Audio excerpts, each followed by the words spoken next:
अस्सलामुअलैकुम दोस्तों, आज मैं आपके लिए एक बहुत ही मज़ेदार हलवा बनाने की रेसिपी लाई हूँ। यकीन मानिए आपने आज से पहले कभी भी इतना लज़ीज़ हलवा शायद कभी नहीं खाया हो। बिल्कुल जायका ऐसा है जैसे कोई बहुत ही मज़े की चॉकलेट या बर्फ़ी आपने खा ली हो। इतना बेहतरीन इस हलवे का जायका है। ना तो इसमें ब्रेड मैंने डाली है, ना कोई दाल का इस्तेमाल किया है, ना बेसन, ना सूजी। लेकिन ये हलवा बना है बहुत ही शानदार। एकदम न्यू रेसिपी है, स्टाइल बिल्कुल डिफरेंट है दूसरे हलवों से। तो आप लोग ज़रूर हलवे की ये रेसिपी एक बार मेरे कहने पर बनाइएगा। इंशाअल्लाह ताला इसके आगे बाकी सारे हलवे आप भूल जाएंगे जब एक बार आप ये वाला हलवा बनाकर खा लेंगे। तो चलिए रेसिपी देख लेते हैं। इसके लिए 1 कप मैंने मैदा लिया है। तो यहाँ पर इसी कप से नाप कर अब इसमें दूध शामिल कर देंगे 2 कप। 1 कप मैदे के साथ 2 कप आपने दूध लेना है। अब इसे अच्छी तरह से मिलाना है। तो इसी कप से नापकर बाकी सारी चीज़ें भी हम इसमें लेंगे। तो यहाँ पर मैं इसे अच्छी तरह से मिक्स कर गई हूँ। इसमें कोई भी गुठली वगैरह नहीं करनी चाहिए। तो यहाँ पर आपने अच्छी तरह से इसकी मिक्सिंग करनी है। तो मैं यहाँ पर विस्कर की मदद से देखिए इसे अच्छी तरह से मिला गई हूँ ताकि इसमें कोई भी लम्स वगैरह या गुठली वगैरह नहीं करनी चाहिए। बिल्कुल भी एकदम स्मूथ सा ये फ़ाइन सा पेस्ट बनना चाहिए। अब इसे कवर कर देंगे। हम इसे 20 से 25 मिनट के लिए रख देंगे। 20 से 25 मिनट के बाद हम हलवा बनाना शुरू करेंगे। तो यहाँ टोटल 20 से 25 मिनट हो गए थे।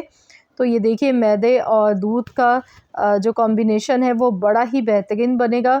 इसको बनाने का तरीक़ा आप देखेंगे ना, खुद हैरान रह जाएंगे आज जो मैं आप लोगों के साथ तरीक़ा शेयर करने वाली हूँ। तो चलिए अब हलवा बनाना शुरू करते हैं। तो यहाँ पर 1 कप मैंने चीनी ली है।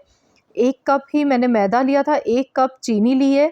साथ में यहाँ पर मैंने घी लिया है। तो यहाँ पर अभी मैं इसमें से आधा कप घी इस्तेमाल कर रही हूँ। जितनी ज़रूरत होगी उतना ही घी डालेंगे। तो टोटल जो इस रेसिपी में घी का इस्तेमाल करना है वो सिर्फ़ आधा कप है। अगर आपके पास देसी घी है तो बेस्ट है, अगर नहीं है तो मैंने यहाँ पे देसी घी का इस्तेमाल किया है। आप इसके साथ थोड़ा-सा बटर शामिल कर लीजिएगा। इससे ये होगा कि खुशबू बहुत अच्छी सी आएगी। तो यहाँ पर अब हमने चीनी को मेल्ट करना है, लेकिन फुल मेल्ट नहीं करना है, 50% ही। देखिए जब हल्का सा कलर आने लगे चीनी का तो देखिए भी चीनी का दाना साबुत है। इसमें से सिर्फ 50% ही मेल्ट हुई है चीनी। तो चीनी को कैरेमलाइज़ हमने किया है, लेकिन ज़्यादा कैरेमलाइज़ करने से चीनी में कड़वाहट आ जाती है और जो चीनी की मिठास होती है वो बिल्कुल ख़त्म हो जाती है। तो इसीलिए ये गलती मत कीजिएगा। यहाँ गैस का फ्लेम मैंने बिल्कुल बंद कर दिया है और मैंने मैदे में मज़ीद और 1 कप पानी शामिल किया था। 2 कप दूध डाले थे, 1 कप पानी का शामिल किया। गैस बंद कर देने के बाद अब हमने ये सारा बैटर इसमें शामिल करना है। तो यहाँ चीनी को ज़्यादा देर तक ना पकाने की रीज़न यही है कि फिर इसमें कड़वाहट आ जाती है, कलर बहुत ज़्यादा डार्क हो जाता हलवे का। हमें थोड़ा-सा ही चीनी का जो कैरेमलाइज़्ड फ्लेवर होता है वो चाहिए था। तो इसीलिए हमने फुल मेल्ट नहीं किया है। जैसे ही आप इसमें दूध डालेंगे ना ये मैदा, तो आप देखेंगे ये एकदम से जम जाएगा, थिक हो जाता है, फूल जाता है, डबल हो जाती है चीनी। तो यहाँ आपने बिल्कुल परेशान नहीं होना है। तो यहाँ पर जैसे-जैसे ये पकता जाएगा, इसे हीट लगती जाएगी। गैस का फ्लेम मैंने दोबारा ऑन कर लिया है। हल्की आंच पर मैं इसे पका रही हूँ। ये चीनी सारी इसमें मेल्ट हो जाएगी। तो इसे इसी तरह से हमने पकाना है। तो इस हलवे को बहुत मेहनत से बनाया जाता है क्योंकि इसमें टाइम बहुत ज़्यादा लगता है बनाने में। मेहनत है तो लेकिन यकीन मानिए जायका भी फिर आपको वैसे ही बहुत ही शानदार मिलेगा। क्योंकि मैदा इसमें बिल्कुल कच्चा होता है, तो मैदे की बहुत अच्छी तरह से आपने भुनाई करनी है, इसको खूब अच्छी तरह से पकाना है।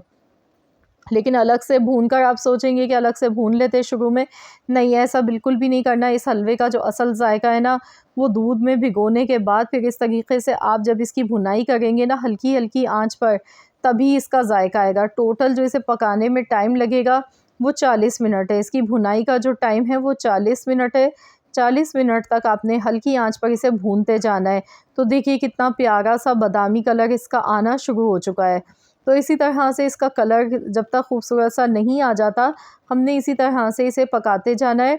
ये बिल्कुल भी देखिए चिपक नहीं रहा है, बहुत अच्छा सा ये हलवा हमारा बनके तैयार हो गया है। बिल्कुल खाने में इतना मज़े का बनता है जैसे कोई बड़ी ही मज़े की आपने बर्फ़ी खा ली हो। इतना बेहतरीन फ्लेवर आता है क्योंकि इसमें हमने दूध शामिल किया था। आप चाहें तो इसमें मिल्क पाउडर का भी मज़ीद और इज़ाफ़ा कर सकते हैं। लेकिन मैं इसे ऐसे ही बना गई हूँ 2 कप दूध के साथ, तब भी बहुत ही माशाल्लाह बहुत बेहतरीन ये हलवा बनके तैयार हुआ था। तो यहाँ देखिए मैं बस इसे भूनती जा रही हूँ। यही स्टेप इसका सबसे अहम है कि आपने भुनाई अच्छी तरह करनी है। तो यहाँ पर आप देख सकते हैं भुनाई हो चुकी है इसकी, बहुत ही खूबसूरत सा इसका कलर आ चुका है। 40 मिनट मुझे लगे हैं टोटल भुनाई करते टाइम।